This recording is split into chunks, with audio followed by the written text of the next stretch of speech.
कुंडलिनी, जिन्हें हम 7 चक्रों के नाम से जानते हैं, बेसिकली ये हमारे शरीर में ऐसे 7 चक्र नहीं हैं जिन्हें हम फिजिकली देख सकते हैं। ये हमारे भीतर की वो संभावनाएं हैं जिनमें कुछ बड़ा करने की या बड़ा होने की संभावना छुपी हुई है। आपने 7 चक्रों के बारे में तो सुना होगा, साथ ही साथ आपने 7 शरीरों के बारे में भी सुना होगा। जिस प्रकार से 7 चक्र देखे नहीं जा सकते, उसी प्रकार से 7 शरीर भी देखे नहीं जा सकते। हर एक चक्र को आपके हर एक शरीर के साथ जोड़ा जाता है, जैसे कि मूलाधार चक्र जो आपकी फिजिकल बॉडी को रिप्रेजेंट करता है। मूलाधार की शक्ति सर्जन का प्रतीक है। ये शक्ति पेड़ पौधों और जानवरों में होती है और ये प्रजनन क्रिया से अपनी आबादी को बढ़ाते हैं। लेकिन इन सब में मनुष्य जितनी समझ नहीं होती। ये अपनी मेमोरी को इकट्ठा नहीं करते।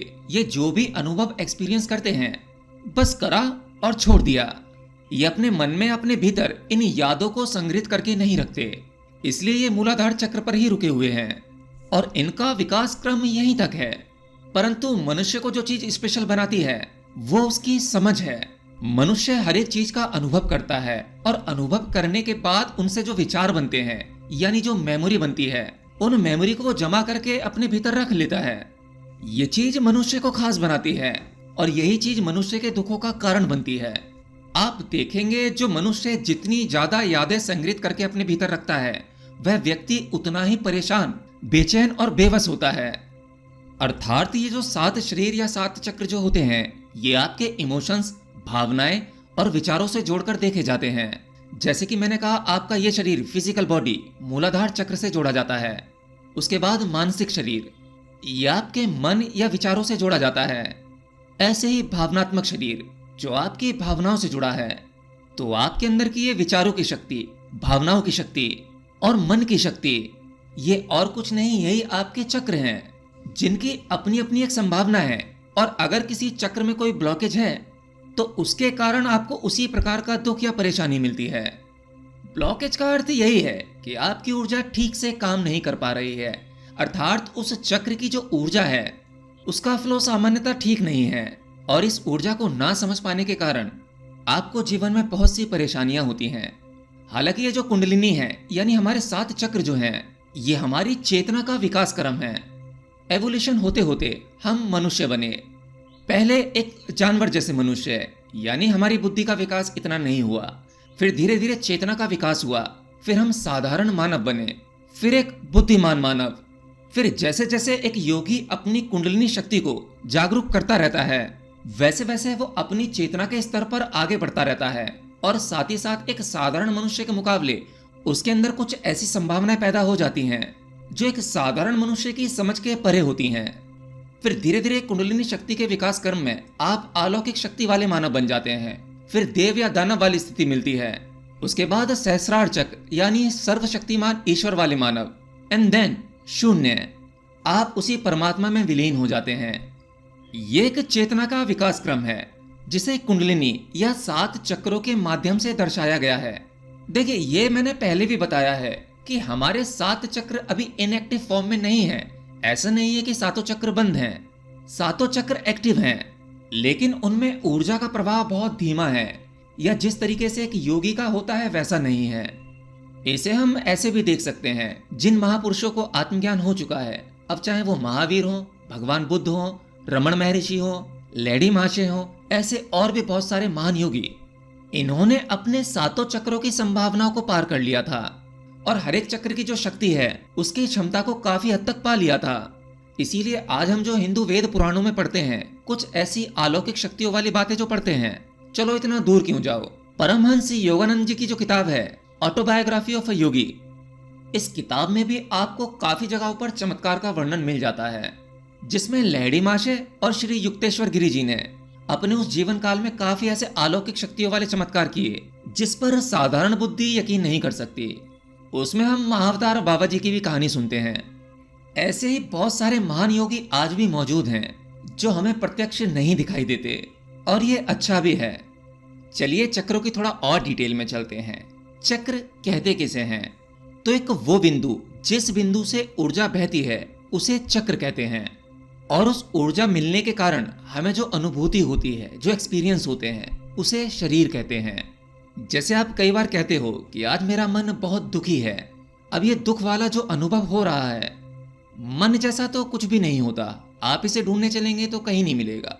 तो ये उन्हीं 7 शरीरों में से एक शरीर माना जाता है जहां ये अनुभूति या एक्सपीरियंसेस होते हैं। मन या विचार का अनुभव हमें स्वयं होता है, लेकिन उसे ना तो देखा जा सकता है और ना ही किसी को दिखाया जा सकता है। तो जब एक बच्चा पैदा होता है तब उसे जो प्राण ऊर्जा मिलती है वो नाभि से मिलती है। पृथ्वी के गुरुत्वाकर्षण के कारण हमारी जो रीढ़ की हड्डी है उसके निचले भाग में इकट्ठी हो जाती है। अब जब पृथ्वी का गुरुत्वाकर्षण बल लगता है तो उसके कारण बहुत थोड़ी सी ऊर्जा हमारे शरीर में घूम पाती है, अर्थात ऊपर की ओर जा पाती है। तो जब ये ऊर्जा मूलाधार चक्र से होते हुए हमारे शरीर में ऊपर की ओर बहती है तो हमें शरीर का ज्ञान होता है। अर्थात ये ऊर्जा जब मूलाधार से होते हुए हमारे शरीर में थोड़ी बहुत फैलती है तो हम स्वयं को शरीर मान पाते हैं। और ऐसा ही होता है, हम स्वयं को शरीर ही मानते हैं। जैसे कि हम देख पाते हैं, सुन पाते हैं या फिर स्वाद ले पाते हैं। इन सब का एक्सपीरियंस इसी ऊर्जा के कारण होता है, या कहूँ मूलाधार की शक्ति के कारण होता है। तो ये तो वो ऊर्जा है जो मूलाधार चक्र से ऊपर की ओर बढ़ती है। उसकी एक पॉसिबिलिटी है कि उसमें आपको किस प्रकार से अनुभव होते हैं।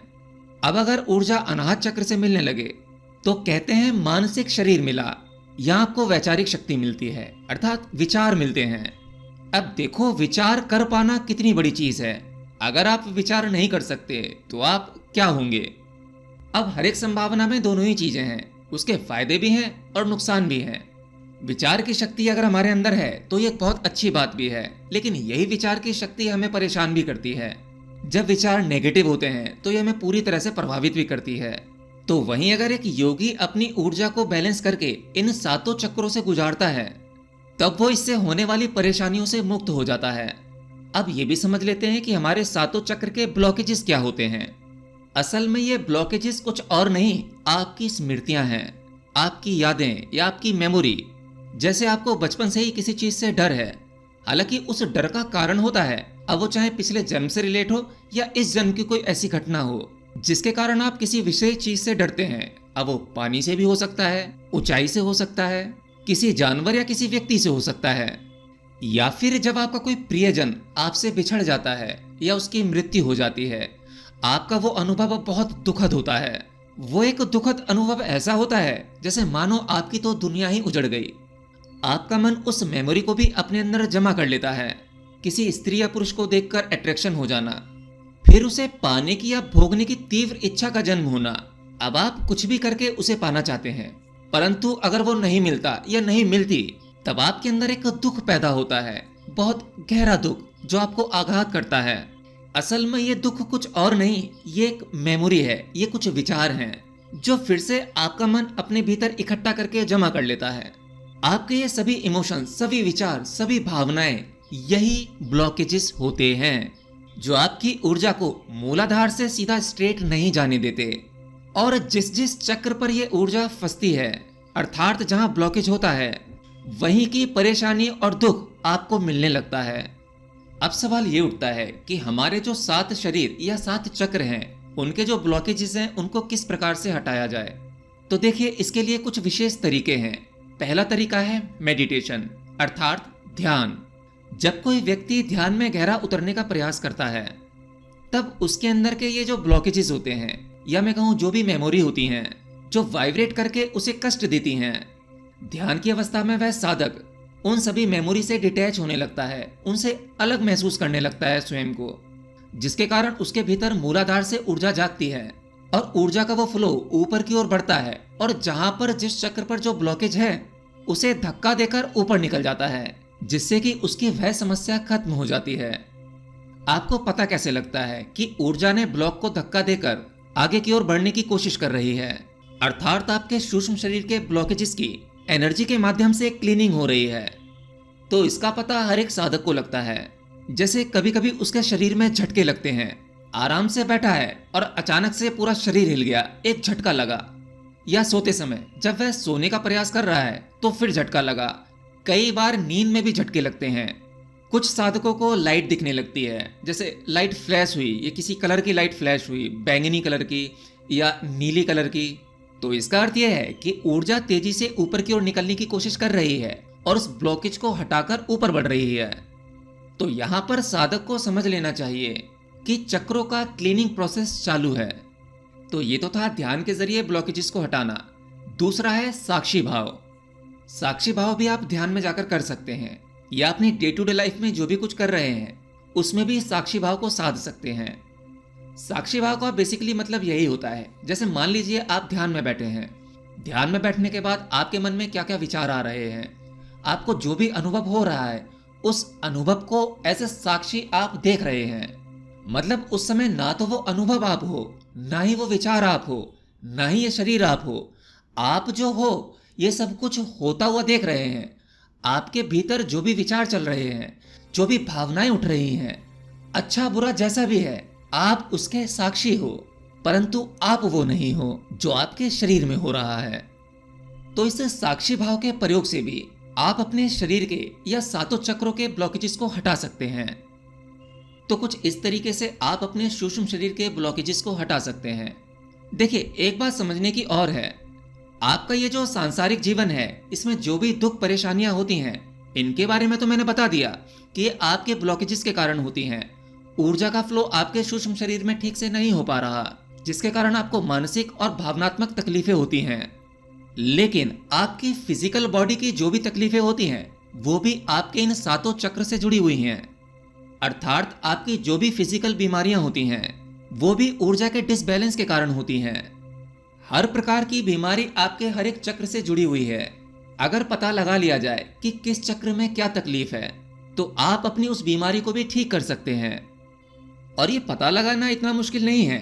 जब एक साधक धीरे धीरे मेडिटेशन करता है, वो अपने इस भौतिक शरीर और अपने भीतरी शरीरों को समझने लगता है।